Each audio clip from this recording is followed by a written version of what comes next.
Sarnita. Hello, Jonathan. It's so nice to have you all over here on this occasion of Women's Day. I don't know whether we need a dedicated day or all days belong to women, very cliched, and all days belong to men as well. The yin and yang are required to fly together, otherwise, it doesn't really happen. So, talking only about women wouldn't be fair in a female dominated industry because, as we were just talking, that the men of the top layer is now dominated by men. So, that is a different thing. Now, today we're going to be talking about good to great. Now, when we talk about making education good to great, there is so much that we are aspiring to do because we have a very aspirational segment of parents that we are catering to. So there is so much more that we need to notch up to, so much more that we need to match up to, and off the stage when we were having a conversation, I was just sharing a little apprehension that instead of planning bottom up, today we are managing, as ma'am said, we are managing top down because we're catering to the requirements of what the young generation of parents want. We are dealing with children of a much younger generation of parents. That is what we all of us are doing today. So I would like to ask Ms. Abhita that when we are dealing with the aspirational segment of parenting, when we are dealing with children who know that much more than us, so how do we bridge that gap to make the good to the great? Yeah, thank you. That's quite a thought-provoking question. And as you were speaking, I was thinking, what is it about education that excites me the most, and what also scares me the most is that we in schools, and as students of in schools and as teachers in schools, we've often talked about change is the only constant. We've always talked about, we've written essays and we've asked our students to write essays about change and how do we deal with change. And I think for the first time in our lives as students and educators, we experienced change when COVID happened. And that's when we actually lived the change. So while we always maintained that change is the constant and we have to adapt, I don't know whether we were really adapting. So the biggest threat to education and particularly schools is that of complacency. So I've always felt that I needed challenge in my place as a teacher in the classroom and as a principal of a school. I needed challenges, I needed constraints, which kind of made me think out of the box or think differently. I don't know, out of the box, but think how do I deal with this problem that I have and become a better problem solver. So for me, good to great means, so we have parents, like you said, aspirational parents. So yes, the generation of parents is changing. The generation of students that we are dealing with is also changing rapidly. And I see that more so in the last few years, the gap between the teacher and the taught is really widening, and constantly we are struggling to feel their pulse and to meet the needs of our students. So for me, that is the challenge, and I that excites me, and that makes me, like I said, a more creative problem solver. The more constraints I face. For example, when I came to Mumbai, and I don't belong to Mumbai, but when I came here 20 years ago, 25 years ago, I felt, how could schools be just vertical buildings? So I first refused to work in a school. But when I finally got into this assignment, I realized that every day the problem, the resource constraint that I had, made me think, I want to achieve something, I want to accomplish something, I want to do something. Then how do I have a box that's going to limit me, or am I going to believe that there's no box and we will still do what we have to do? So for me, that journey has been what has made me excited. And I remember once having a talk with Dr. Podar, our chairman, and he's very fascinated by this term, good to great. So, when you shared with me this topic, it actually reminded me of him. And that's been their mission. So our schools are good, and how do we make them great? And I think what has really helped me in the process, one is the city of Mumbai, which the attitude, the mindset of this city is so progressive. Look at the way we handle challenges. Okay? Whether it's space, whether it is time, whether it's the rains, we handle it. Okay? And for the city of Mumbai, technology has been a big boon because so many times when I have faced constraints, I've resorted to using technology and a good management that has have limited me. So that's my take on this journey. Yeah. I completely resonate with what Ms. Amita B said about the thought process that Dr. Podar shares about good to great. On a personal note, my boys are a product of Podar, so I can completely endorse that yes, it's not only a thought, but it is a thought in action. Now, having said that, when we talk about the pivoting from good to great and the aspirational parent, and we've got a very young man over here who probably will throw more light on how to take it to the next level completely. When we are talking about, all of us are here looking at what is already good and we want to take it a notch ahead. So I'm sure you'll be able to throw some young light on that. Oh, thanks so much for that. So just as context, the organization that I run currently works with around 130,000 schools in India. And typically most of the schools cater to children who come from under-resourced backgrounds. Right? So we're continuously faced with this question, how do you create a system that works at scale? Right? And it's really important that it is scalable because the government has an obligation to provide everyone with a similar quality, right? At least from their end. So this becomes a very interesting question as to what can scale, and do you have an obligation to make something work at this particular scale, right? And what we find is that as you increase the size of something, the nature of the organism changes completely. Like an elephant is not thousands of mice, right? Or if you take a human being and you start increasing the size, after a certain size, the human just collapses. So in fact, you need to redesign an intervention depending on which scale you are operating at. And who is in charge or who's holding the reins at that particular scale? Is this something that is delivered by a principal or by a government official at a district level or by a minister at a state level? And accordingly, what scales totally changes, right? So how do you scale something like curiosity, for instance? You at a state level, you ask the state, okay, how can we take hidden gems from the state? Let them be found by students and put it on a platform for other states to see, right? 10 foods from each state that we've never encountered before. Let the children of different schools take this forward. Right? It becomes very, very incremental, but it is possible to do something at a very large scale. But when you are looking at one school, we're looking at a bunch of children that come there, and the first thing that we have to start off with is with incredibly high expectations. And I think that in India, we've become very complacent. Our passing marks are 35%.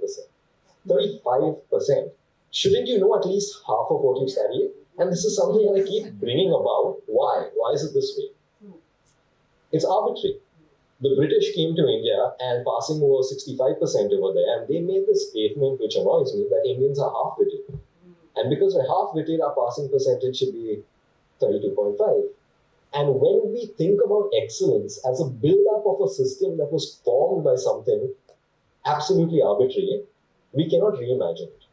So sometimes what we need to do is pause for a second and say, we're in a new paradigm. If we were to forget this old paradigm and have unbelievably high expectations of students, right? Unbelievably high. Like that they can take over an entire conference. The school that I have managed is just down the road. Our students are organizing an international artificial intelligence competition completely led by teenagers, where the panelists are teenagers, and the whole point is to capture teenage perspective of AI because it's entering the education space only through a conversation of adults. And this is completely conceptualized by teens and taken over by that particular manner. So we are often surprised when we let go of the reins and when we have high expectations. Another group of students told me in the school that they would like to start a mental health organization. And just playing the devil's advocate, I asked, people tend to like their mental health professionals to be certified, right? That's a challenge out there. How are you going to deal with it? And one of the kids said, "But we're cute." And it seems trivial, but it's so profound that a child has understood the value of being a child, and that they bring something to the table that a certified mental health professional cannot. And this comes about with high expectations, that you start seeing that the nature of indicators that we have completely changed, number one.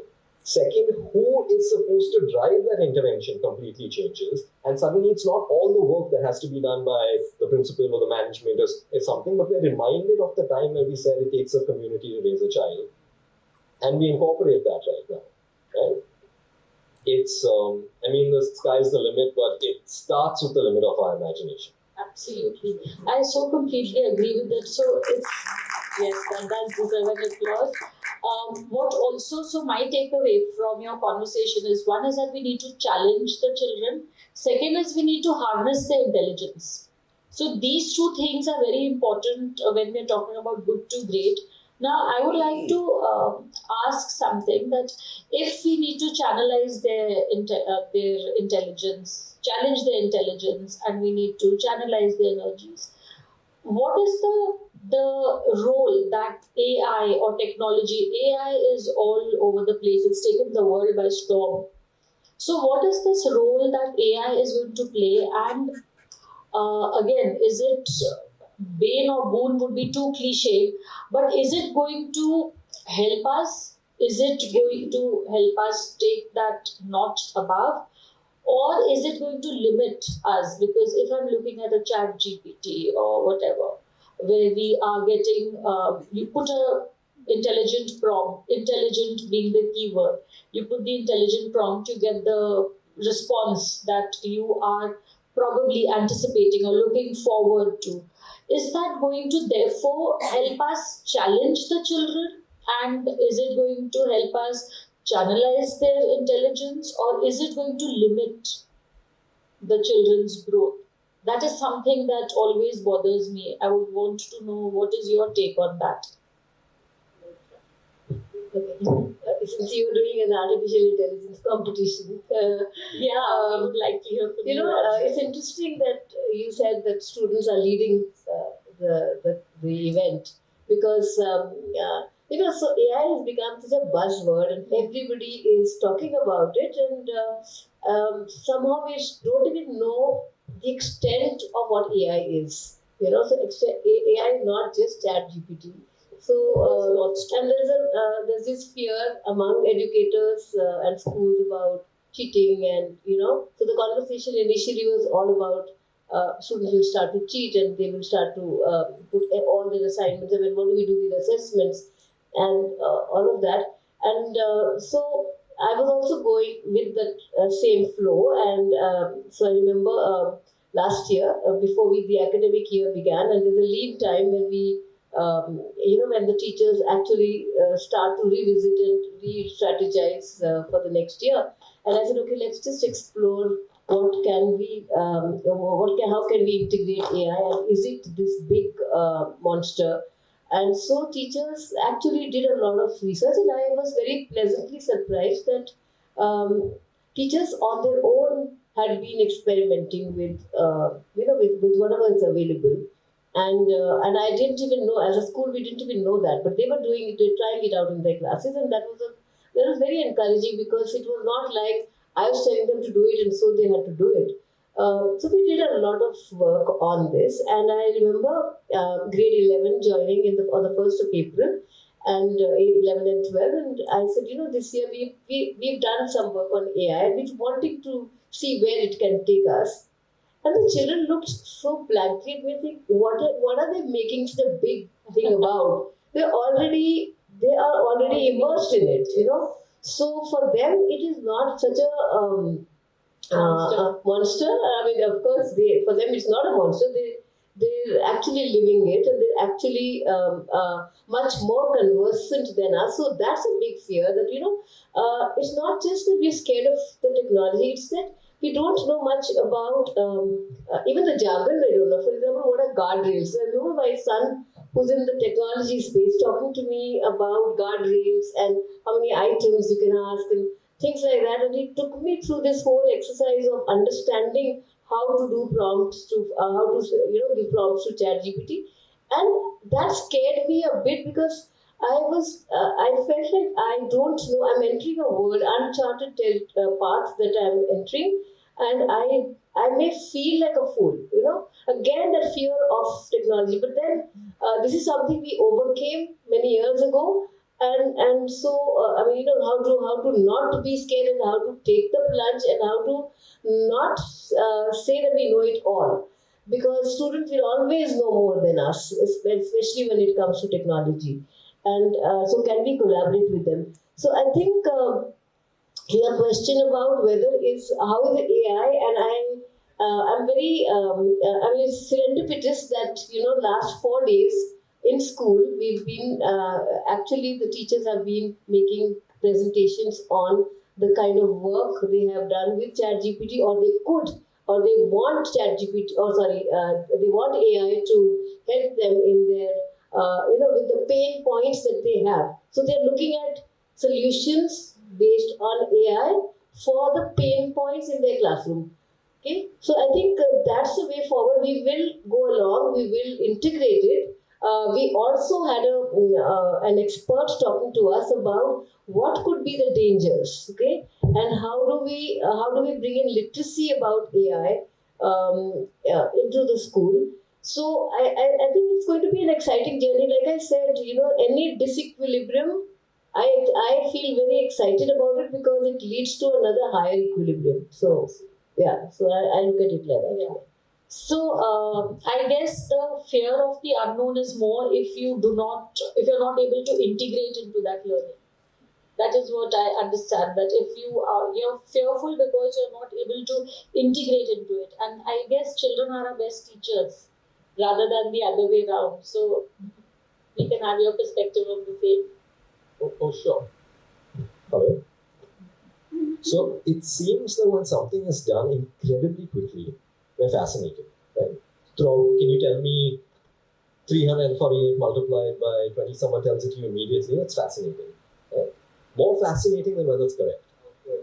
And this is something what artificial intelligence does. It's really dumb, but it's incredibly quick. And it's so quick that it can be wrong a million times in a fraction of a second and check its error and come back to it and come back to it and come back to it. Right? And that's something that we need to acknowledge when we are using a system like this. That it is impressive at this stage only because of the speed, not because of the rationale that it follows, or not because of the systems that are there. Those are being figured out. And in fact, those are being trained by all of our students who are using it. Right? And in fact, getting multiple incorrect answers or correct answers and things like that. But what is incredibly fascinating, right, is how we use a tool like this. So we've built a couple of chatbots as historical figures in our school. We have Gandhi, we have Da Vinci, we have a few others. But before we can call it a learning aid, we needed to test, is it contributing to learning? Or is it just fun? Because if it's fun, that's fine, right? But we add it as a fun tool. If it's contributing to learning, then we add it as a learning aid. So we had this chatbot with Gandhi, and we told children, you can learn history chatting with a friend over here. And what we did was keep tab of whether the questions is related to content in the textbook or whether it's related to content that they would not find in the textbook. Because if it's only textbook related content, you don't need a chatbot for that. But if it goes beyond, and one of our children asked the Gandhi bot, why do we hear about such few women in the Indian independence movement? Very pertinent question today, right? And it got a little bit of answers around that, right? Gandhi feared that the police would not arrest him or not come forward into the movement and claim that he was hiding behind women, and took a decision to not allow women to enter a lot of movement. I didn't know that until this child asked that question. And sometimes it can give you very interesting things. So I think the way forward is to proceed, but with caution and data. Right? Narayan Murthy used to say, trust in God, everyone data. So when we use a tool, but use it with a small set of students, see the impact that it's having, things like that, right? The second phase is about, is it going to make students switch off their brain? And I don't think so. I think that we need to evolve the level of our assessments so that we can AI-proof assessments. Right? Can we tell the children, you need to write an article on whatever, Women's Day, for instance, right? And I want you to ask ChatGPT this question, and I want you to take a printout of the response that they've done, and on paper, I want you to mark on that printout things that you could have done better, things that you could have done differently, perspectives that are missed, and then in your little group, you're going to discuss this, and collectively your group is going to come and give up a presentation on the difference in the perspective of Women's Day between AI and humans. Which at this stage, it's AI, which is an agglomeration of a lot, right? So we need to think deep about this, and I think that's something that we're not doing. But it's an analogy that I keep using, and Willie must be tired of this by now. But the moment we invented film as a society, all society did was take that film and start recording theatre. And there was no difference between recorded theatre and in-person theatre. In fact, it was worse. You had worse lighting, you had worse of a dramatized effect, there was less suspension of disbelief. But then people realized that we can edit film. We can cut, we can skip, we can color on top of the film and put in a rainbow when the rainbow didn't exist in the sky. And we slowly started to create movies. And what we're doing right now with the digital space, what we're doing with artificial intelligence is what we were doing with film. We're trying to take regular school and retrofit it into new technology, while we need to pause. We need to say, how can we turn this education system into a fascinating experience the way that movies did it, and how can we reimagine it? And if we can't, don't use that tool. There's no pressure. It's a tool at the end of the day, right? Don't use the tool, but use the tool only if it is contributing to better learning and how. So collaboration. Make AI your collaborator is my takeaway from here. Also, I had read something very, very pertinent, which is very relevant even today, when I was doing my master's, where Piaget always said that asking the right question is very important. I think that is very pertinent today, because if now that child, very intelligent question asking the bot that why there were no women in the national fight, which was a very, very pertinent question. And honestly speaking, even I had never given it a thought as such, because it is so, it's a done deal that men are in the front and then women are by their side, today at least by their side and not behind them. So that was something and that's an intelligent question to ask. So the next big vocation that I was reading somewhere when I was talking about careers, the next big vocation that is going to come up so brilliantly is prompt engineering, where you need to ask the right question to get the pertinent answer that you're looking out for, which gets me to the empowerment, where we talk about empowerment and where we talk about, I'm getting a signal from there that, okay, you're done, you need to... So one last thing, we'll just talk about empowerment, which is something which is now already there. It's not in your face, but it is already there. And empowerment from all the factions, whether it is from the children to the teacher, from the teacher to the leader, and the empowerment which may or may not be in our favor is the empowerment of the parent to the school leader. So how does that help us take the level up rather than looking at it as a threat? There is this running joke where if a teacher was calling the parent needed to be scared. But if today the parent asks for an appointment, the school needs to be scared. So how do we turn that? How do we turn? Sorry, but I could take that liberty because all of us are sailing in the same boat. So how do we take that in our stride and use it as something to leverage ourselves rather than get cowed down by their questions? Actually, the CBSE is now focusing on parenting workshops for school leaders, So they're saying schools need to learn how to do parenting workshops, because I think that's the need. Like you said, we're dealing with aspirational parents and who, of course, also I think it's to do with a little bit with commercialization of education, where parents feel we pay the fees, and so it's our right to ask for the moon and whatever. But that said, I think my mantra always has been that when an irritable parent walks into your office, just let them speak. I know they just want sometimes a listening ear. Just let them, and by the time they finish, they realize they've answered their question or whatever. They don't really need an answer. They just need somebody to listen to them. And then, of course, I also put myself in the shoes of a parent. And I have always believed, I have two grown-up boys, and the kind of challenges that I faced with bringing them up, I think they came to me. The challenges were, I faced those because I was an educator and I needed to know how to handle challenges. So maybe that trained me for helping parents with handling challenges. So I always put myself in the shoes of a parent, and I think of my own times as a struggling parent, and that kind of breaks the ice and it thaws the environment, and I think that really works for me. Yeah.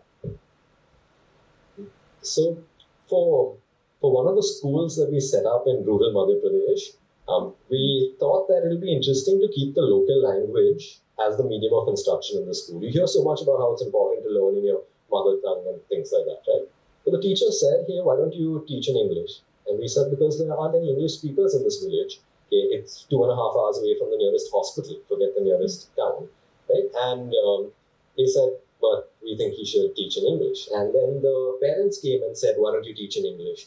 And we said, no, it's better to learn in the local language. And then the children said, why don't you teach in English? And we said, okay, kids are asking us this. There's something we have to at least address.